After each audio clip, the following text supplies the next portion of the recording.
ನಮಸ್ಕಾರ, ಹೇಗಿದ್ದೀರಾ? ಸ್ವಶೈಲ ಕನ್ನಡ ವ್ಲಾಗ್ಸ್ಗೆ ಸ್ವಾಗತ. ಇವತ್ತಿನ ವ್ಲಾಗ್ ಶುರು ಮಾಡ್ತಾ ಇದ್ದೀನಿ. ಶನಿವಾರದ ವ್ಲಾಗ್. ಯಾವುದೇ ಯೋಜನೆಗಳಿಲ್ಲದೆ ಶುರುವಾದಂಥ ವ್ಲಾಗ್ ಇದು. ಅಂದ್ಕೊಂಡಿರಲಿಲ್ಲ ಮಾಡಬೇಕು ಅಂತ, ಆದರೆ ಅಲ್ಲಿಗೆ ಹೋದ ನಂತರ ಮಾಡಲೇಬೇಕು ಅಂತ ಅನ್ನಿಸ್ತು, ಹಾಗಾಗಿ ಮಾಡ್ತಾ ಇದ್ದೀನಿ. ಈ ವ್ಲಾಗ್ ಎಲ್ಲಿಂದ ಶುರುವಾಗ್ತಿದೆ ಅಂದರೆ, ಎಲ್ಲರ ಲೈಫ್ನ ಒಂದು ಮೈಲ್ ಸ್ಟೋನ್, ಅವನ ಸ್ಕೂಲು, ಕಾಲೇಜ್ ಲೈಫ್. ಸದ್ಯಕ್ಕೆ ನಾನು ನನ್ನ ಕಾಲೇಜ್ನಲ್ಲಿದ್ದೀನಿ. ನಾನು ಓದಿದಂಥ ಕಾಲೇಜ್ನಲ್ಲಿ ಗಾಳೀಲಿ ಬಂದಿರೋದ್ರಿಂದ ಬೊಟ್ಟು ಕೂಡ ಬಿದ್ದೋಗಿದೆ. ಒಂದು ಡಾಕ್ಯುಮೆಂಟ್ಸ್ ಕಲೆಕ್ಟ್ ಮಾಡ್ಕೋಬೇಕಿತ್ತು, ಅದರ ಸಲುವಾಗಿ ಹೋಗಿದಂಥದ್ದು. ಅರ್ಜಿ ಕೊಟ್ಟಿದ್ವಿ, ಈಗಾಗಲೇ ರೆಡಿ ಕೂಡ ಆಗಿದೆ, ಸೈನ್ ಮಾಡಿ ತಗೊಳ್ಳೋದಷ್ಟೇ. ಇದು ನಾನು ನನ್ನ PU ಟೈಮ್ನಲ್ಲಿ ನಾನು ಈ ರೀತಿ ಇದ್ದೆ. ಎಷ್ಟು ಡಿಫ್ರೆನ್ಸ್ ಇದೆ ಅಲ್ಲ ಅವಾಗೂ ಇವಾಗೂ. ಅಫ್ಕೋರ್ಸ್ ಬದಲಾವಣೆ ಜಗದ ನಿಯಮ. ಹಿಂದೆ ಇದಾಗಲೇ ಈಗಲೂ ಇರೋಕ್ಕಾಗಲ್ಲ, ಬದಲಾಗಲೇಬೇಕು. ಕಲೆಕ್ಟ್ ಮಾಡ್ಕೊಂಡು ಹೊರಟಿದ್ದೀವಿ. ನಾನು ನಮ್ಮ ಅಣ್ಣ ಬಂದಿದ್ದಂಥದ್ದು. ಇವಾಗ ನೀವು ನೋಡಿದ ಬಿಲ್ಡಿಂಗು ಹೊಸ ಬಿಲ್ಡಿಂಗ್, ಹೊಸ PU ಬಿಲ್ಡಿಂಗ್. ನಾನು ಓದುವಾಗ ಅಲ್ಲಿ ಮರಗಳು ಕಾಣ್ತಿದೆಯಲ್ಲ, ಅಲ್ಲಿ ನನ್ನ ಕ್ಲಾಸ್ ಇದ್ದಂಥದ್ದು. ನಾನು ಓದುವಾಗಲೇ ಭಾರಿ ವಯಸ್ಸಾಗಿತ್ತು ಅದಕ್ಕೆ. ಮೇ ಬಿ ತುಂಬ ಹಳೇದಾಗಿರೋದ್ರಿಂದ ಡೆಮಾಲಿಷ್ ಮಾಡಿದ್ದಾರೆ ಅಂತ ಅನ್ಕೋತೀನಿ. ತುಂಬ ಒಂಥರ ಮಿಕ್ಸ್ಡ್ ಫೀಲಿಂಗ್ ಗೊತ್ತಾ. ಅಲ್ಲಿ ಬೇಸರನೂ ಹೌದು, ಖುಷಿನೂ ಹೌದು. ತುಂಬ ನೆನಪುಗಳನ್ನ ಇಟ್ಕೊಂಡಿರ್ತೀವಿ ನಮ್ಮ ಕಾಲೇಜ್ ಲೈಫಲ್ಲಿ. ಮತ್ತು ಯಾವತ್ತೋ ಒಂದಿನ ಅಲ್ಲಿ ಹೋದಾಗ ಅಫ್ಕೋರ್ಸ್ ಅದೆಲ್ಲ ಒಂಥರ ರೀಕಾಲ್ ಆಗ್ತಾ ಇರುತ್ತೆ. ತುಂಬ ಖುಷಿ ಆಯಿತು ಅಲ್ಲೋಗಿ. ತುಂಬ ಚೆನ್ನಾಗಿ ಶುರುವಾಯಿತು ನನ್ನ ಈ ದಿನ. ಈಗಷ್ಟೇ ಮನೆಗೆ ಬಂದು ಒಂದು ದೊಡ್ಡ ಚೊಂಬಲ್ಲಿ ನೀರು ಕುಡಿದು ಮುಖಕ್ಕೆ ನೀರು ಹಾಕಿ ತೊಳ್ಕೊಂಡಿದ್ದೀನಿ. ಸಾಕಾಯಿತು. ನನಗೆ ಮುಖ ಒರೆಸೋಕ್ಕೂ ಬೇಡ ಅನ್ನಿಸಿದೆ. ಹೀಗೆ ತಣ್ಣಗಿದೆ, ಹೀಗೆ ಇರಲಿ ಅಂತೇಳಿ. ಆಲ್ಮೋಸ್ಟ್ ಒಂದು 4 ಗಂಟೆ ಆಗ್ತಿದೆ. ನಮ್ಮ ಕಾಲೇಜ್ನ ನೋಡಿಕೊಂಡು ಸುಮಾರು ದಿನಗಳ ನಂತರ ಅಲ್ಲೆಲ್ಲ ಓಡಾಡಿಕೊಂಡು ಬಂದಿದ್ದು ಖುಷಿ ಅನ್ನಿಸ್ತಿದೆ. ಚೆನ್ನಾಗಿತ್ತು, ಒಂಥರ ಎಕ್ಸ್ಪೀರಿಯನ್ಸು. ಒಂಥರ ಎಮೋಷ್ನಲ್ ಆದೆ ನಾನು. ಆ್ಯಕ್ಚುಲಿ ಕಾಲೇಜು ಒಳಗಡೆ ಹೋದ ತಕ್ಷಣ ಏನಕ್ಕೆ ಅಂತ ಗೊತ್ತಿಲ್ಲ, ಒಂಥರ ಚೆನ್ನಾಗಿತ್ತು. ನಾವು ಓದಿದ್ದು, ನಾವು ಅಲ್ಲಿ ಯಾವ ರೀತಿ ಒಡನಾಟ ಇತ್ತು ನಮಗೆ ಆ ಕಾಲೇಜ್ ನಡುವೆ ಅನ್ನೋದು ಎಲ್ಲ. ಆ್ಯಕ್ಚುಲಿ ನನಗೆ TC ತೊಗೋಬೇಕಿತ್ತು. ನಾನು ತೊಗೊಳಕ್ಕೆ ಹೋಗಿದ್ದ ಡಾಕ್ಯುಮೆಂಟ್ಸು TC. ಆಫ್ಟರ್ 12 ಇಯರ್ಸ್ ನನಗೆ TC ಬಗ್ಗೆ ಅಂದರೆ TCದು ಅವಶ್ಯಕತೆ ಬೇಕಾಗಿತ್ತು. ಅದಕ್ಕೋಸ್ಕರ ಹೋಗಿದ್ದೆ. ಅವರು ಸ್ವಲ್ಪ ಆಶ್ಚರ್ಯ ಆಯಿತು. 12 ವರ್ಷ ಆದಮೇಲೆ ಬಂದಿದ್ದೀರಾ, ಹೆಂಗೆ ಹುಡ್ಕೋದು ಅಂತೇಳಿ. ಪುಣ್ಯಕ್ಕೆ ನನ್ನ ಹತ್ರ ಎಲ್ಲ ರೆಸಿಪ್ಟ್ ನಂಬರ್ ಆಗಲಿ, ನನ್ನ ರಿಜಿಸ್ಟರ್ ನಂಬರ್ ಆಗಲಿ ಎಲ್ಲ ಇತ್ತು. ಹಾಗಾಗಿ ಬೇಗ ಮುಗೀತು ಕೆಲಸ. ತಗೊಂಡು ಹೀಗೆ ನಾನು ಸೀದಾ ನಮ್ಮ ಮನೆಗೆ ಬಂದೆ. ಯಾಕಂದರೆ ಸ್ವಲ್ಪ ನನಗೆ ಮನೇಲಿ ಕೆಲಸ ಇದೆ. ಅಮ್ಮನ ಮನೆಗೆ ಹೋಗಿಲ್ಲ, ಮಕ್ಕಳನ್ನ ಅಲ್ಲಿ ಬಿಟ್ಬಿಟ್ಟು ಬಂದಿದ್ದೀನಿ. ನಾಳೆ ಶಶಿದು ಕರ್ನರಿ ಇದೆ, ಬೀಗ್ರೂಟ. ಹೇಗಿದ್ರು ಅಲ್ಲಿ ಹೋಗ್ತೀವಲ್ಲ, ನಾಳೆ ಕರ್ಕೊಂಡು ಬರೋಣ ಅಂತೇಳಿ ಅಲ್ಲೇ ಬಿಟ್ಟು, ಹಾಗೆ ನಾನು ಮೆಟ್ರೋ ಹತ್ಕೊಂಡು ಬಂದು ಮತ್ತು ಮೆಜೆಸ್ಟಿಕ್ಕಿಂದ ಬಸ್ಸಲ್ಲಿ ಬಂದಿದ್ದು. ಇವತ್ತು ಹೆವಿ ಟ್ರಾಫಿಕ್ ಜಾಮ್ ಇತ್ತು. ಅಲ್ಲಿಂದ ಹೋಗಿ ಬಂದಿದ್ದು, ಮತ್ತು ಇಲ್ಲಿ ಟ್ರಾಫಿಕ್. ಅಲ್ಲಿಂದ ಹೋಗಿ ಬಂದಿದ್ದೆ, ನಿಜವಾಗ್ಲೂ ಅಷ್ಟು ಸುಸ್ತಾಗಿಲ್ಲ. ಈ ಮಧ್ಯದ ಟ್ರಾಫಿಕ್ಗೆ ಸ್ವಲ್ಪ ತೊಂದರೆ ಕೊಡ್ತು ನನಗೆ. ಬಂದಿದ್ದ ತಕ್ಷಣ ದೊಡ್ಡ ಚೊಂಬಲ್ಲಿ ನೀರು ಬೇಕನ್ನಿಸ್ತು. ನೀರು ಕುಡಿದ್ಬಿಟ್ಟು ಮುಖ ತೊಳೆದು ಜಸ್ಟ್ ಇವಾಗಷ್ಟೇ ಮತ್ತೆ ವ್ಲಾಗ್ನ ಶುರು ಮಾಡ್ತಿದ್ದೀನಿ. ಸ್ವಲ್ಪ ಕೆಲಸ ಇದೆ. ಬೆಳಗ್ಗೆ ಮನೆ ಕ್ಲೀನ್ ಮಾಡಿಲ್ಲ ನಾನು, ಹಾಗೆ ಹೋಗಿದ್ದೆ. ಬೇಗ ಹೋಗಿದ್ನಲ್ಲ, ಅದಕ್ಕೋಸ್ಕರ ಮನೆಯೆಲ್ಲ ಕ್ಲೀನ್ ಮಾಡಿ. ಮುಖ್ಯವಾಗಿ ಇವತ್ತು ದೇವ್ರ ಮನೆ ಕೆಲಸ ಇದೆ. ದೇವ್ರ ಮನೆ ಕ್ಲೀನ್ ಮಾಡಿ ಆಲ್ಮೋಸ್ಟು ಮದುವೆ ಅಂತ ಓಡಾಡಿಕೊಂಡು ಬರೀ ದೀಪ ಹಚ್ಚಿ ಹೂವು ಇಟ್ಟು ಇದೇ ರೀತಿ ಪೂಜೆ ಮಾಡಿದ್ದಾಗಿತ್ತು. ಇವತ್ತು ಸ್ವಲ್ಪ ಕ್ಲೀನ್ ಮಾಡೋಣ ಅಂತ. ಮೊನ್ನೆ ಮಾಡೋಣ ಅಂದ್ಕೊಂಡೆ, ಅಮಾವಾಸ್ಯೆ ಶುಕ್ರವಾರ ಅಂದ್ಕೊಂಡು ಆಗಲಿಲ್ಲ. ಅಟ್ಲೀಸ್ಟ್ ಇವತ್ತಾದರೂ ಸಂಜೆ ಹೇಗಿದ್ರು ನಾನು ಒಬ್ಬಳೇ, ಏನಂತ ಕೆಲಸ ಇಲ್ಲ ಮನೆ ಕ್ಲೀನ್ ಮಾಡಿದ ನಂತರ. ಹಾಗಾಗಿ ದೇವ್ರ ಮನೆ ಕೂಡ ಕ್ಲೀನ್ ಮಾಡೋಣ ಅಂತ ಅಂದ್ಕೊಂಡಿದ್ದೀನಿ. ಅದಕ್ಕೂ ಮುಂಚೆ ಮನೆ ಕ್ಲೀನ್ ಮಾಡಿ ಸ್ನಾನ ಮಾಡಬೇಕು. ತಲೆ ಸ್ನಾನ ಮಾಡಿರಲಿಲ್ಲ ಬೆಳಗ್ಗೆ, ಹಾಗೆ ಮೈ ಸ್ನಾನ ಮಾಡ್ಕೊಂಡು ಹೋಗಿದ್ದಿದ್ದು. ತಲೆ ಸ್ನಾನ ಮಾಡಿ ಪೂಜೆ ಮಾಡಬೇಕು. ಇದಿಷ್ಟು ಇವಾಗ ಸದ್ಯಕ್ಕೆ ನನಗಿರೋಂಥ ಕೆಲಸ. ಅಡುಗೆ ಬಗ್ಗೆ ಚಿಂತೆ ಇಲ್ಲ. ಶನಿವಾರ ಅಲ್ವಾ ಇವತ್ತು. ನಮ್ಮ ಯಜಮಾನ್ರು ಊಟಕ್ಕೆ ಬರ್ತಾರಾ ಇಲ್ವಾ ಅಂತ ಕೇಳಿಕೊಂಡು ಮಾಡಬೇಕಾ ಬೇಡವಾ ಅಂತ ಡಿಸೈಡ್ ಮಾಡಿದ್ರೆ ಅದೇನು ಚಿಂತೆ ಪಡೋ ವಿಷಯ ಅಲ್ಲ. ಅಡುಗೆ ಇವತ್ತು ಮುಖ್ಯವಾಗಿ ಕ್ಲೀನಿಂಗ್ ಇವತ್ತು ನನ್ನ ಚಿಂತೆ ಪಡೋ ವಿಷಯ. ಸಂಜೆ ಅದಕ್ಕೋಸ್ಕರ ಮಾಡೋಣ ಅಂತ. ಹಾಗೆ ವ್ಲಾಗ್ನು ಕೂಡ ಕಂಟಿನ್ಯೂ ಮಾಡ್ತೀನಿ, ನೋಡ್ತಾ ಇರಿ. ಸ್ವಲ್ಪ ಇನ್ನೂ ಊಟ ಕೂಡ ಮಾಡಿಲ್ಲ ನಾನು. ಆಗಲೇ 4 ಗಂಟೆ ಆಯಿತು. ಇನ್ನೇನು ಮನೆಗೆ ಬರ್ತೀನಲ್ಲ ಅಂತ ಸೀದಾ ಬಂದಿದ್ದು. ಮೊಸರನ್ನ ಕಲಸಿಟ್ಟಿದ್ದೀನಿ. ಇವಾಗ ಕಲಸಿಟ್ಬಿಟ್ಟು ಮುಖ ತೊಳಿಯೋಕೆ ಹೋಗಿದೆ. ತಿನ್ನಬೇಕು. ತಿಂದ್ಬಿಟ್ಟು ಸ್ವಲ್ಪ ಹೊತ್ತು ರೆಸ್ಟ್ ಮಾಡಿ ಸ್ನಾನ ಮಾಡಿ ದೇವ್ರ ಮನೆ ಕ್ಲೀನ್ ಮಾಡೋದು. ಸೌಂಡ್ ಕೇಳ್ತಿದೆಯಾ ನಿಮಗೆ? ಎಷ್ಟು ಗುಡುಕ್ತಿದೆ ಗೊತ್ತಾ? ಗುಡುಗು ಮಿಂಚು ಅವಾಗ್ಲಿಂದಲೂ ನೋಡಿ, ಅದೇ ಸೌಂಡು. ಈಗ ಮಳೆ ಕೂಡ ಶುರುವಾಯ್ತು ಆಗಲೇ, ಸ್ವಲ್ಪ ಲೈಟಾಗಿ ಶುರುವಾಗಿದೆ. ಜಾಸ್ತಿ ಬರುತ್ತಾ ಇಲ್ಲ ಕಮ್ಮಿ ಆಗುತ್ತಾ ಗೊತ್ತಿಲ್ಲ. ಟಮ ಸೌಂಡು ಅವಾಗ್ಲಿಂದ. ಬೆಳಗ್ಗೆಯಿಂದ ಬಿಸಿಲಿತ್ತು, ಸ್ವಲ್ಪ ತಣ್ಣಗಾಗುತ್ತೆ ಮಳೆ ಬಂದರೆ.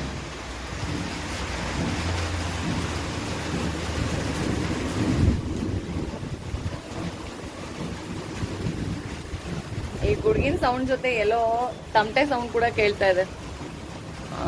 ಏನು ದೇವ್ರ ಮೆರವಣಿಗೆನಾ ಅಥವಾ ಬೇರೆನಾ ಅಂತ ಗೊತ್ತಿಲ್ಲ.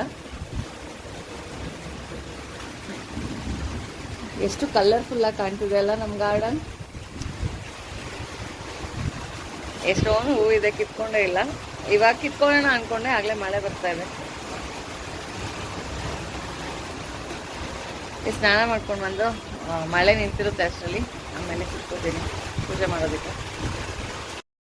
ನಾನು ಚಿಕ್ಕವಳಿದ್ದಾಗ ಅನ್ಕೋತಿದ್ದೆ, ನಾನು ಬೇಗ ಬೇಗ ಬೆಳೆದು ದೊಡ್ಡವಳಾಗ್ಬಿಡ್ಬೇಕು, ಅವಾಗ ಯಾರು ನಮ್ಮನ್ನ ಬೈಯೋದಿಲ್ಲ, ನಮಗೆ ಅಂತ ಕೆಲಸಗಳಿರೋದಿಲ್ಲ ಅಂತ. ಕೆಲಸ ಅಂದರೆ ಏನು? ಓದೋದು ಬರೆಯೋದು, ಪುಟ್ ವಿಚಾರಗಳೇ ನಮಗೆ ದೊಡ್ಡ ದೊಡ್ಡ ಸಮಸ್ಯೆಗಳಾಗ್ತಿತ್ತು. ಬೇಗ ದೊಡ್ಡವರಾಗ್ಬಿಡ್ಬೇಕು ಅಂತ ಅನ್ಕೋತಿದ್ವಿ. ಆದರೆ ಬೆಳೆದು ದೊಡ್ಡವರಾಗಿ ಜವಾಬ್ದಾರಿಗಳು ನಮ್ಮ ಹೆಗಲ ಮೇಲೆ ಬಿದ್ದಾಗ ಬಾಲ್ಯದ ಪ್ರಾಮುಖ್ಯತೆ ಗೊತ್ತಾಗ್ತಿದೆ. ವಾಪಸ್ ಮತ್ತೆ ಬಾಲ್ಯಕ್ಕೆ ಓಡೋಗೋಣ ಅಂತ ಅನಿಸುತ್ತೆ, ಆದರೆ ಅದು ಸಾಧ್ಯ ಆಗೋದಿಲ್ಲ. ಹೇಳ್ತಾರಲ್ಲ, ಮನುಷ್ಯನ ಮನಸ್ಸೇ ಒಂಥರ, ಇರೋದೆಲ್ಲ ಬಿಟ್ಟು ಇಲ್ಲದೆ ಇರೋದ್ರ ಕಡೆನೇ ಚಿಂತೆ ಜಾಸ್ತಿ. ಆವಾಗ ಹಂಗನ್ಸುತ್ತೆ, ಇವಾಗ ಹಿಂಗನ್ಸುತ್ತೆ, ಆದರೆ ಯಾವುದೂ ಬದಲಾಗಲ್ಲ. ಯಾರೆಲ್ಲ ನಿಮ್ಮ ಬಾಲ್ಯನ, ನಿಮ್ಮ ಸ್ಕೂಲು ಕಾಲೇಜ್ ಡೇಸ್ನ ಮಿಸ್ ಮಾಡ್ಕೋತಿದ್ದೀರಾ? ಖಂಡಿತ ಕಮೆಂಟ್ ಮಾಡಿ ತಿಳಿಸಿ. ನಾನು ತುಂಬಾ ಮಿಸ್ ಮಾಡ್ಕೋತಿದ್ದೀನಿ. ಒಂದು ಚಾನ್ಸ್ ಸಿಕ್ಕಿದ್ರೆ ಹಾಗೆ ಜಿಗಿದ್ಕೊಂಡು ಹಿಂದಕ್ಕೆ ಹೋಗ್ಬಿಡೋಣ ಅಂತ, ಆದರೆ ಅದಾಗಲ್ಲ, ನಡೆಯಲ್ಲ ಅಷ್ಟೆ. ಸದ್ಯಕ್ಕೆ ಭೂತಕಾಲದ ಒಳ್ಳೆ ನೆನಪುಗಳನ್ನ ಮೆಲ್ಕು ಹಾಕ್ತಾ, ವರ್ತಮಾನದ ಜವಾಬ್ದಾರಿಗಳನ್ನ ಸಮರ್ಪಕವಾಗಿ ನಿಭಾಯಿಸ್ತಾ, ಭವಿಷ್ಯಕ್ಕೆ ನಾವು ಕಂಡಿರೋ ಕನಸುಗಳನ್ನ, ಆಸೆಗಳನ್ನ ಈಡೇರಿಸ್ಕೊಳ್ಳೋ ಹತ್ತ ಸಾಗೋಣ ಅಂತ ಹೇಳ್ತಾ ಬ್ಲಾಗ್ನ ಕಂಟಿನ್ಯೂ ಮಾಡ್ತಾ ಇದ್ದೀನಿ. ಹೇಳಿದ್ನೆಲ್ಲ ದೇವ್ರ ಮನೆ ಕ್ಲೀನ್ ಮಾಡಬೇಕು ಅಂತ ಮನೆಯೆಲ್ಲ ಕ್ಲೀನ್ ಮಾಡಿ ನಾನು ಸ್ನಾನ ಮಾಡಿ ಬರೋ ಅಷ್ಟರಲ್ಲಿ ಆಲ್ಮೋಸ್ಟ್ ಕತ್ಲೆನೇ ಆಗೋಯ್ತು. ಒಂದು 6:45 7 ಗಂಟೆ ಆಯಿತು. ಒಂದೊಂದ್ಸಲಿ ಅನ್ನಿಸ್ತಿತ್ತು ಬೆಳಗ್ಗೆ ಬೇಗ ಎದ್ದು ಮಾಡೋಣ ಅಂತ, ಆದರೆ ನಾಳೆ ಫಂಕ್ಷನ್ ಇರೋದ್ರಿಂದ ನಾವೆಷ್ಟು ಬೇಗ ಹೊರಡ್ತೀವಿ ಅಂದರೂ ಕೂಡ ಲೇಟೇ ಆಗೋಗುತ್ತೆ. ಇಲ್ಲಿಂದ ನಾವು ರೀಚ್ ಆಗಬೇಕು ಡೆಸ್ಟಿನೇಷನ್ಗೆ, ವೆನ್ಯೂಗೆ ಅಂದರೆ ಒಂದು ಊರಿಗೆ ಹೋಗೋ ಟೈಮ್ ಹಿಡಿಯುತ್ತೆ ಆಲ್ಮೋಸ್ಟ್ 3:45 1 ಗಂಟೆ. ಇಲ್ಲಿ ಮಾಡಿ ಒಂದೇ ಸಮ ರೆಡಿಯಾಗಿ ಹೋಗೋದು ಕಷ್ಟ ಅಂತೇಳಿ ಅಟ್ಲೀಸ್ಟ್ ಇವತ್ತು ಒರೆಸಿ ತೊಳೆದು ಎಲ್ಲ ಇಟ್ಕೊಂಡು ಬೆಳಗ್ಗೆ ಎದ್ದು ಪೂಜೆ ಮಾಡ್ಕೋಬೋದಲ್ಲ ಅನ್ನೋ ಐಡಿಯಾದಿಂದ ರೆಡಿ ಮಾಡ್ಕೋತಿದ್ದೀನಿ. ನಮ್ಮನೆ ದೇವ್ರ ಮನೆ ಮಂಟಪ ಆಗಿರೋದ್ರಿಂದ ಡೈಲಿ ಅದನ್ನು ಜರುಗಿಸಿ ಹಿಂದೆ ಎಲ್ಲ ಧೂಳು ತೆಗಿಯೋಕ್ಕಾಗಲ್ಲ. ಈ ರೀತಿ ತಿಂಗಳಲ್ಲಿ 1-2-3 ಸಲ ಕ್ಲೀನ್ ಮಾಡ್ತೀವಿ ಅಷ್ಟೇ. ಆವಾಗಷ್ಟೇ ಅದರ ಹಿಂದೆ ಇರೋವಂಥ ಧೂಳು, ಅಕ್ಕಪಕ್ಕ ಇರೋವಂಥ ಧೂಳೆಲ್ಲ ತೆಗೆದು ನೀಟಾಗಿ ಒರೆಸಿ ಕ್ಲೀನ್ ಮಾಡ್ಕೊಳಕ್ಕೆ ಸಾಧ್ಯ ಆಗುತ್ತೆ. ನನಗೆ ದೇವ್ರ ಮನೆ ಗೋಡೆಯಿಂದ ಕಟ್ಟಿರೋ ಬಾಗಿಲಿಟ್ಟಿರೋ ಅದು ಇಷ್ಟ ಆಗತ್ತೆ. ಈ ರೀತಿ ಮಂಟಪ ಎಲ್ಲ ನನಗೆ ಇಷ್ಟ ಆಗಲ್ಲ, ಯಾಕಂದರೆ ಧೂಳಿದ್ರೂ ತೆಗಿಯೋಕ್ಕಾಗಲ್ಲ, ಕಳಶ ಅಳ್ಳಾಡುತ್ತೆ, ಕಳಶ ಅಳ್ಳಾಡಿಸ್ಬಾರ್ದು ಅನ್ನೋ ಥರ. ನಾವು ಯಾವಾಗ ಕಳಶ ತೆಗಿತೀವಿ ಅವಾಗ ಮಾತ್ರ ಹಿಂದೆ ಎಲ್ಲ ಜರುಗಿಸಿ ಮಾಡ್ಕೊಳಕ್ಕಾಗತ್ತೆ. ಸ್ವಲ್ಪ ಮುಂದೆ ಇಟ್ಕೊಳ್ಳೋಣ ಅಂದರೂ ಕೂಡ ಜಾಗ ಸಾಲಲ್ಲ, ಈ ರೀತಿ ಎಲ್ಲ ಅನಿಸುತ್ತೆ. ಅದಕ್ಕೋಸ್ಕರ ನನಗೆ ಮಂಟಪ ಇಷ್ಟ ಆಗಲ್ಲ. ಆದರೆ ಏನು ಮಾಡೋಕ್ಕಾಗಲ್ಲ, ನಮ್ಮ ಮನೇಲಿ ಇರೋದೇ ಮಂಟಪ, ದೇವ್ರ ಮನೆ ಇಲ್ಲ. ಹಾಗಾಗಿ ಇದರಲ್ಲೇ ಅಡ್ಜಸ್ಟ್ ಮಾಡ್ಕೋಬೇಕು. ನಾನಿಲ್ಲಿ ಮೊದಲಿಗೆ ಮೇಲಿಂದ ಕ್ಲೀನ್ ಮಾಡ್ಕೋತೀನಿ, ಯಾವಾಗಲೂ ಅಷ್ಟೇ. ಮೇಲ್ಗಡೆ ನಮ್ಮ ಮನೆ ದೇವರು ರಂಗನಾಥ ಸ್ವಾಮಿ ಫೋಟೋ ಏನಿದೆ ಅಲ್ಲಿಂದ ಧೂಳು ತೆಗೆದು ಸುತ್ತಮುತ್ತ ಎಲ್ಲ ಒರೆಸ್ಕೊಂಡು ಫೋಟೋ ಒರೆಸಿ ಬೊಟ್ಟಿಟ್ಟು ಆಮೇಲೆ ನಾನು ಕೆಳಗಡೆ ಬರೋದು. ಕೆಳಗಡೆನೂ ಅಷ್ಟೇ ಮಂಟಪ ಎಲ್ಲ ಮುಂದೆ ಜರುಗಿಸ್ಕೊಂಡು ಕಿಟಕಿ ಹತ್ರ ಆಗಲಿ, ಮಂಟಪದ ಹಿಂದೆ, ಗೋಡೆ ಮುಂದೆ ಎಲ್ಲ ಕಡೆ ಧೂಳು ತೆಗೆದು ಒರೆಸ್ಬಿಟ್ಟು ಆಮೇಲೆ ಮಂಟಪ ಜರುಗಿಸಿ ಮಂಟಪ ಕ್ಲೀನ್ ಮಾಡ್ಕೋತೀನಿ. ಇದು ಮರದಾಗಿರೋದ್ರಿಂದ ಜಿಡ್ಡು, ಎಣ್ಣೆ, ಕರ್ಪೂರದ ಹೊಗೆ ಆ ರೀತಿ ಎಲ್ಲ ಕುತ್ಕೊಂಡು ಕಪ್ಪಗಾಗ್ಬಿಟ್ಟಿರುತ್ತೆ. ಇದನ್ನು ಜಾಸ್ತಿ ನೀರು ಹಾಕು ತೊಳೆಯೋಕ್ಕಾಗಲ್ಲ, ಬೇಗ ಮರ ಹಾಳಾಗತ್ತೆ ಅಂತೇಳಿ ಅದಕ್ಕೋಸ್ಕರ ಗಟ್ಟಿಯಾಗಿ ವಿಮ್ಮಲ್ಲಿ ಉಜ್ಜಿಬಿಟ್ಟು ಸ್ಕ್ರಬ್ಬರಲ್ಲಿ ಗಟ್ಟಿ ತ್ಯಾವದ ಬಟ್ಟೆ ಮಾಡಿಕೊಂಡು ಒರೆಸ್ಬಿಟ್ಟು ಆಮೇಲೆ ಒಣ ಬಟ್ಟೆಯಲ್ಲಿ ಒರೆಸ್ಕೊತೀನಿ. ಈ ಕೆಳಗಡೆ ಡ್ರಾಯರಲ್ಲಿ ನಾವು ಎಕ್ಸ್ಟ್ರಾ ಏನು ದೇವ್ರ ಸಾಮಾನು ಇರುತ್ತೆ ಅದನ್ನು ಇಟ್ಕೊಂಡಿರ್ತೀವಿ. ಇಲ್ಲೂ ಕೂಡ ಅಷ್ಟೇ ಸೇಮ್ ಮೇಲೆ ಹೇಗೆ ಒರೆಸೋದನ್ನ ಅದೇ ರೀತಿ ಕೆಳಗಡೆನೂ ಒರೆಸ್ಕೊಂಡು ಮತ್ತು ಆ ಬಾಕ್ಸ್ಗಳನ್ನೆಲ್ಲ ಒರೆಸಿ ಇಟ್ಟಿದ್ದಾಯಿತು. ಈ ಮನೆಯೂ ಗಲೀಜಾಗಿತ್ತು, ಅದನ್ನು ಸೋಪಾಗಿ ಒರೆಸಿ ಇಟ್ಟಿದ್ದೀನಿ. ಎಲ್ಲ ಆದ ನಂತರ ನಾನು ದೇವ್ರ ಫೋಟೋಗಳನ್ನ ಒರೆಸೋದು. ಎಲ್ಲ ಕ್ಲೀನ್ ಆಗಿದ ನಂತರ ನಾನಿಲ್ಲಿ ದೇವ್ರ ಫೋಟೋ ಒರೆಸೋಕ್ಕೆ ಅಥವಾ ಗೂಡುಗಳು ಒರೆಸೋಕ್ಕೆ, ದೇವ್ರ ಮನೆ ಒರೆಸೋದಕ್ಕೆ, ದೇವ್ರ ಮನೆ ಧೂಳು ತೆಗೆಯೋದಕ್ಕೆ ಎಲ್ಲನೂ ಸಪ್ರೇಟ್ ಬಟ್ಟೆ ಇಟ್ಕೊಂಡಿದ್ದೀನಿ. ಎಲ್ಲನೂ ಒಂದೇ ಬಟ್ಟೆಯಲ್ಲಿ ಮಾಡೋದಿಲ್ಲ.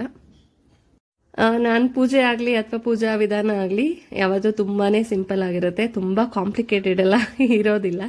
ನಾನೇನು ನೋಡ್ಕೊಂಡು ಬೆಳೆದಿದ್ದೀನಿ ಅಥವಾ ನಮ್ಮ ಅತ್ತೆ ಮನೇಲಿ, ನಮ್ಮಮ್ಮನ ಮನೇಲಿ ಏನು ಆಚರಣೆ ಮಾಡ್ತಾರೆ ಅದಷ್ಟೇ ಇರುತ್ತೆ. ತುಂಬ ಶಾಸ್ತ್ರಗಳಾಗಲಿ ಅಂಥದ್ದೆಲ್ಲ ನಾನು ಮಾಡೋದಿಲ್ಲ. ನಾವು ಹೇಗೆ ಜೀವನ ಮಾಡ್ತಿದ್ದೀವಿ, ಬೇರೆಯವ್ರಿಗೆ ಏನು ಬಯಸ್ತೀವಿ ಅದ್ರ ಮೇಲೆ ನಮ್ಮ ಭಕ್ತಿ ಆಗಲಿ ನಮ್ಮ ಪುಣ್ಯ ಪಾಪಗಳಾಗಲಿ ಇರುತ್ತೆ ಅನ್ನೋದು ನನ್ನ ಭಾವನೆ.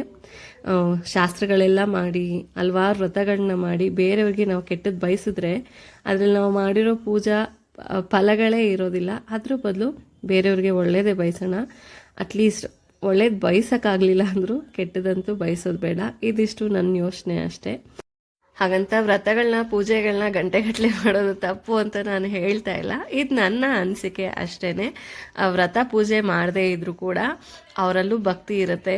ಯಾಕಂದರೆ ಅವ್ರು ಮಾಡೋ ಕೆಲಸದಲ್ಲಿ ದೇವ್ರನ್ನ ನೋಡ್ತಿರ್ತಾರೆ. ಆ ಕ್ಯಾಟಗರಿ ನಂದು ಅಷ್ಟೇ. ಪೂಜೆ ಮಾಡಿದ್ರೇ ದೇವ್ರ ಮೇಲೆ ಭಯ ಭಕ್ತಿ ಇರೋದು ಅಂತ ಅಲ್ಲ. ನಾವೇನು ನಂಬ್ತೀವಿ, ನಾವೇನು ಬಯಸ್ತೀವಿ ಅದರಲ್ಲೂ ಕೂಡ ನಾವು ದೇವ್ರನ್ನ ನೋಡ್ಬೋದು ಅನ್ನೋದಷ್ಟೇ ನನ್ನ ವಿಚಾರ. ದಯವಿಟ್ಟು ಯಾರು ತಪ್ಪು ತಿಳ್ಕೊಬೇಡಿ. ನಮ್ಮ ಮನೆಯಲ್ಲಿ ಕೆಲವೊಂದು ಹಬ್ಬಗಳಲ್ಲಿ ಒಂದಷ್ಟು ಪದ್ಧತಿಗಳನ್ನ ಮೊದಲಿಂದ ರೂಢಿಸ್ಕೊಂಡು ಬಂದಿದ್ದಾರೆ. ಅದೆಲ್ಲನೂ ಕೂಡ ನಾನು ಪಾಲಿಸ್ತೀನಿ, ಚಾಚು ತಪ್ಪದೆ. ಉಪವಾಸ ವ್ರತಗಳಿರುತ್ತೆ, ಅದನ್ನು ಮಾಡ್ತೀನಿ. ಒಂದಷ್ಟು ಮನೆ ಶಾಸ್ತ್ರಗಳಿರುತ್ತೆ, ಅಂದರೆ ದೊಡ್ಡವ್ರು ಹೇಳೋ ಮಾತುಗಳು, ಅದನ್ನು ನಂಬ್ತೀನಿ. ಯಾಕಂದರೆ ಅದರಲ್ಲಿ ವಿಜ್ಞಾನ ಕೂಡ ಇದೆ. ಸೈಂಟಿಫಿಕ್ ಆಗಿ ಎಷ್ಟೋ ವಿಷಯಗಳು ಪ್ರೂವ್ ಆಗಿರುತ್ತೆ. ಅಂಥದ್ದನ್ನೆಲ್ಲ ನಂಬ್ತೀನಿ, ನಂಬಿಕೆ ಇಲ್ಲ ಅಂತಲ್ಲ, ನಂಬ್ತೀನಿ. ಆದರೆ ಅತಿ ನಂಬಲ್ಲ, ಮೂಢನಂಬಿಕೆ ಇಲ್ಲ ಅಂತ ಹೇಳಿದ್ದು ಅಷ್ಟೇ. ಮತ್ತು ಬೇರೆಯವ್ರ ನಂಬಿಕೆ ಮೇಲೆ ಪ್ರಶ್ನೆನೂ ಇಲ್ಲ. ಅವ್ರವ್ರ ನಂಬಿಕೆ, ಅವ್ರವ್ರ ಭಕ್ತಿ, ಅವರವರ ಭಾವ ಅವ್ರವ್ರಿಗೆ ಬಿಟ್ಟಿದ್ದು. ಇದು ನನ್ನ ಏನು ಮನಸ್ಥಿತಿ, ಅದಷ್ಟೇ ಹೇಳೋಕ್ಕೆ ಪ್ರಯತ್ನ ಪಟ್ಟಿದ್ದು. ಹಾಗೆ ಈ ಗಣೇಶ ವಿಗ್ರಹ ಏನಿದೆ ಇದು ಆಲ್ಮೋಸ್ಟ್ ಒಂದು 35-40 ವರ್ಷದ ಹಿಂದಿನದು ಅನಿಸುತ್ತೆ. ಆವಾಗಿಂದಲೂ ನಮ್ಮ ಅತ್ತೆ ಕಾಪಾಡ್ಕೊಂಡು ಬಂದಿದ್ದಾರೆ. ಇದನ್ನು ಒಂದ್ಸಲಿ ನನಗೆ ಗೊತ್ತಿಲ್ಲದೇನೆ, ಅಂದರೆ ನನ್ನ ಮದುವೆ ಆದ ಹೊಸ್ತರಲ್ಲಿ ಮೊದಲನೇ ವರಮಹಾಲಕ್ಷ್ಮಿ ಹಬ್ಬಕ್ಕೆ ದೇವ್ರ ಮನೆ ಕ್ಲೀನ್ ಮಾಡಬೇಕಾದ್ರೆ ಹೂವಿನ ಜೊತೆ ಹಾಕ್ಬಿಟ್ಟಿದೆ. ನಂಗೆ ಗೊತ್ತಿರಲಿಲ್ಲ ಅದು ಅಷ್ಟು ಪುಟ್ಟ ವಿಗ್ರಹ ಇರೋದ್ರಿಂದ ಇರ್ಬೋದೇನೋ ಅಂತ ಹೇಳಿ ಅವ್ರು ಲಕ್ಷ್ಮಿ ಮುಂದೆನೇ ಇಟ್ಟಿರ್ತಾರೆ.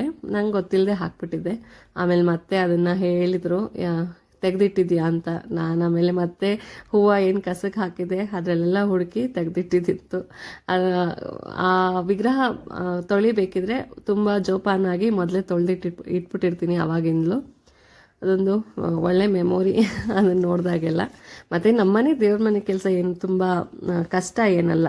ಯಾಕಂದರೆ ತುಂಬ ಮಿನಿಮಲ್ ಆಗಿರೋದ್ರಿಂದ ದೇವ್ರ ಫೋಟೋ ಆಗಲಿ ದೇವ್ರ ಸಾಮಾನಾಗಲಿ ತುಂಬ ಹೊತ್ತೇನು ತೊಗೊಳೋದಿಲ್ಲ. ಅಮ್ಮಮ್ಮ ಅಂದರೆ 1 ಅವರಲ್ಲಿ ಎಲ್ಲ ಮಾಡಿಬಿಟ್ಟಿರ್ಬೋದು. ಹಾಗಾಗಿ ಏನು ಕಷ್ಟ ಅನಿಸೋದಿಲ್ಲ. ಮತ್ತು ಈ ಸಾಯಿಬಾಬಾ ವಿಗ್ರಹ ನಮ್ಮಮ್ಮ ತಂದುಕೊಟ್ಟಿದ್ದು. ಅವರು ಶಿರ್ಡಿಗೆ ಹೋಗಿದಾಗ ನನಗೋಸ್ಕರ ಅಂತ ತಂದಿದ್ದರು. ಎಲ್ಲದರಲ್ಲೂ ಒಂದೊಂದು ಮೆಮೊರಿ ಇರುತ್ತೆ. ಅದರಲ್ಲಿ ನಮಗೆ ಎಮೋಷ್ನಲ್ ಆಗಿ ಟಚ್ ಆಗಿದ್ರೆ ಅದರ ವ್ಯಾಲ್ಯೂನೇ ಜಾಸ್ತಿ ಇರುತ್ತೆ, ಆ ವಸ್ತುಗಳ ವ್ಯಾಲ್ಯೂ ಅಲ್ವಾ. ಅದರಲ್ಲಿ ಅಮ್ಮ ಕೊಟ್ಟಿರೋದು 1 ಪಟ್ಟು ಹೆಚ್ಚಾಗಿರುತ್ತೆ ಅಷ್ಟೇ. ನಾನು ದೇವ್ರ ಸಾಮಾನು ತೊಳೆಯೋದಕ್ಕೂ ಅಷ್ಟೇ, ಮೊದಲು ಹುಣಸೆಹಣ್ಣು ಹುಳಿ ಇಟ್ಟು ಆಮೇಲೆ ಸಬೀನ ಪೌಡರ್ ಏನು ಬರುತ್ತೆ ಅದರಲ್ಲಿ ಸ್ಕ್ರಬ್ ಮಾಡ್ತೀನಿ. ತುಂಬ ಚೆನ್ನಾಗಿ ಕ್ಲೀನ್ ಆಗುತ್ತೆ. ಬೇರೆ ಬೇರೆ ಎಲ್ಲ ನಾನು ಟ್ರಿಕ್ಗಳನ್ನ ಯೂಸ್ ಮಾಡೋದಕ್ಕೆ ಹೋಗಲ್ಲ. ಕ್ಯೂರಿಯಾಸಿಟಿಗೆ ಮಾಡ್ತೀನಿ ಅಷ್ಟೇ. ಆದರೆ ಯಾವುದೇ ಟ್ರಿಕ್ ಯೂಸ್ ಮಾಡಿ ತೊಳೆದ್ರೂ ಬೇಗ ಕಪ್ಪಾಗ್ಬಿಡುತ್ತೆ. ನಾವು ಹುಣಸೆಹಣ್ಣು ಸಬೀನ ಯೂಸ್ ಮಾಡಿ ತೊಳೆದ್ರೆ ಒಂದು 15 ದಿವಸ ಆದರೂ ನಾವು ಹೆಂಗೆ ತೊಳೆದಿರ್ತೀವೋ ಹಾಗೆ ಇರುತ್ತೆ. ಬೇರೆ ಬೇರೆ ಟ್ರಿಕ್ಗಳನ್ನ ಯೂಸ್ ಮಾಡಿದ್ರೆ ನನಗೆ ಅದು ಇಷ್ಟ ಆಗೋದಿಲ್ಲ. ಹಾಗಾಗಿ ನಾನು ಮಾಡೋದು ಇಲ್ಲ. ಅದು ಬೇಗ ಕಪ್ಪಾಗ್ಬಿಡುತ್ತೆ. ತೊಳೆದಿದ್ದು ಪ್ರಯೋಜನಕ್ಕೆ ಬರದೇ ಇರೋ ಥರ ಆಗುತ್ತೆ. ಈಸಿ ಅಂತ ಹೋದರೆ ಉಪಯೋಗಕ್ಕೆ ಕಮ್ಮಿ ಬರುತ್ತೆ. ಇದು ಸ್ವಲ್ಪ ಟೈಮ್ ತೊಗೊಳುತ್ತೆ, ಪ್ರೋಸೆಸ್ ಜಾಸ್ತಿ ಅಂದರೂ ಕೂಡ ಉಪಯೋಗ ತುಂಬ ದೀರ್ಘವಾಗಿರುತ್ತೆ. ಅದಕ್ಕೋಸ್ಕರ ನಾನು ಹುಣಸೆಹಣ್ಣು ಮತ್ತು ಸಬೀನಾ ಪೌಡರ್ ಏನು ಬರುತ್ತೆ ಅದನ್ನಷ್ಟೇ ಬಳಸಿ ದೇವ್ರ ಸಾಮಾನು ಕ್ಲೀನ್ ಮಾಡ್ಕೋತೀನಿ. ನಮ್ಮನೇಲಿ ಈ ರೀತಿ ಇರುತ್ತೆ. ನೀವೆಲ್ಲ ಹೇಗೆ ಕ್ಲೀನ್ ಮಾಡ್ತೀರಾ, ಯಾವ ಟ್ರಿಕ್ ಯೂಸ್ ಮಾಡ್ತೀರಾ ಅಂತ ಕಮೆಂಟ್ ಮಾಡಿ ತಿಳಿಸ್ಬೋದು. ಆಲ್ಮೋಸ್ಟ್ ನಾನು 7 ಗಂಟೆ 7:15 ಶುರು ಮಾಡಿದ್ದು ಅನಿಸುತ್ತೆ. 8 ಕಾಲ ಆಯಿತು ನಾನು ಮುಗಿಸೋ ಅಷ್ಟರಲ್ಲಿ. ಏನು ಬೇರೆ ಕೆಲಸ ಇರಲಿಲ್ವಲ್ಲ, ಆರಾಮಾಗಿ ನನ್ನ ಪಾಡಿಗೆ ನಾನು ಮಾಡ್ಕೋತಿದ್ದೆ, ಜೋರಾಗಿ ಹಾಡು ಹಾಕಿ. ಒಬ್ಬಳೇ ಇದ್ದಾಗ ಬೇಜಾರಾಗುತ್ತೆ. ನಾನು ಹಾಡು ಕೇಳ್ತಾ ಕೆಲಸ ಮಾಡಿದ್ರೆ ಎಷ್ಟು ಮಾಡಿದೆ ಏನು ಮಾಡಿದೆ ಅನ್ನೋದು ಕೂಡ ಫೀಲ್ ಆಗಲ್ಲ. ಅದಕ್ಕೋಸ್ಕರ ನಾನು ಕೆಲಸ ಮಾಡುವಾಗ ಯಾವಾಗಲೂ ಹಾಡು ನನ್ನ ಕಿವಿ ಮೇಲೆ ಬೀಳ್ತಾನೆ ಇರಬೇಕು. ಸದ್ಯಕ್ಕೆ ನಾನೇನು ಇವಾಗ ಪೂಜೆ ಮಾಡ್ತಿಲ್ಲ, ಎಲ್ಲ ತೊಳೆದು ಒರೆಸಿ ಬೊಟ್ಟಿಟ್ಟು ರೆಡಿ ಮಾಡಿರ್ತೀನಿ. ಬೆಳಗ್ಗೆ ಎದ್ದು ಹೂವು ಹಾಕಿ ಪೂಜೆ ಮಾಡೋಣ ಅಂತ. ಸದ್ಯಕ್ಕೆ ನನ್ನ ಇವತ್ತಿನ ಮುಖ್ಯ ಕೆಲಸಗಳೆಲ್ಲ ಒಂದು ಹಂತಕ್ಕೆ ಮುಗ್ದಿದೆ. ಇನ್ನೇನಿದ್ರು ಅಡುಗೆ ಮಾಡಿ ಊಟ ಮಾಡಿ ನಿದ್ದೆ ಮಾಡೋದಷ್ಟೇ. ಹಾಗೆ ನಾಳಿನ ಫಂಕ್ಷನ್ಗೆ ಸ್ವಲ್ಪ ಪ್ರಿಪೇರ್ ಕೂಡ ಆಗಬೇಕಿದೆ. ಈ ವ್ಲಾಗ್ನ ಕೂಡ ನಾನು ಇಲ್ಲಿಗೆ ಮುಗಿಸ್ತಿದ್ದೀನಿ. ಹೇಗನ್ನಿಸ್ತು, ಇಷ್ಟ ಆದರೆ ಖಂಡಿತ ಒಂದು ಲೈಕ್ ಮಾಡಿ. ಇನ್ನೂ ಹೆಚ್ಚು ಇಷ್ಟ ಆದರೆ ಸಬ್ಸ್ಕ್ರೈಬ್ ಮಾಡಿಕೊಂಡು ನಿಮ್ಮ ಫ್ರೆಂಡ್ಸ್ ಆ್ಯಂಡ್ ಫ್ಯಾಮಿಲಿ ಜೊತೆ ಶೇರ್ ಮಾಡ್ಕೊಳ್ಳೋದನ್ನು ಮರಿಬೇಡಿ. ಏನೇ ಹೇಳೋದು ಅಥವಾ ಕೇಳೋದು ಇದ್ರೂ ಕಮೆಂಟ್ ಮೂಲಕ ತಿಳಿಸಿ. ನಿಮ್ಮ ಕಮೆಂಟ್ಗೆ ಕಾಯ್ತಿರ್ತೀನಿ. ಸಿಗೋಣ ನಾಳಿನ ಹೊಸ ವ್ಲಾಗ್ ಜೊತೆ, ಶಶಿ ಬೀಗ್ರೂಟದ ವ್ಲಾಗ್ ಜೊತೆ. ಅಲ್ಲಿ ತನಕ ಹೋಗಿ ಬರ್ತೀನಿ. ಧನ್ಯವಾದಗಳು.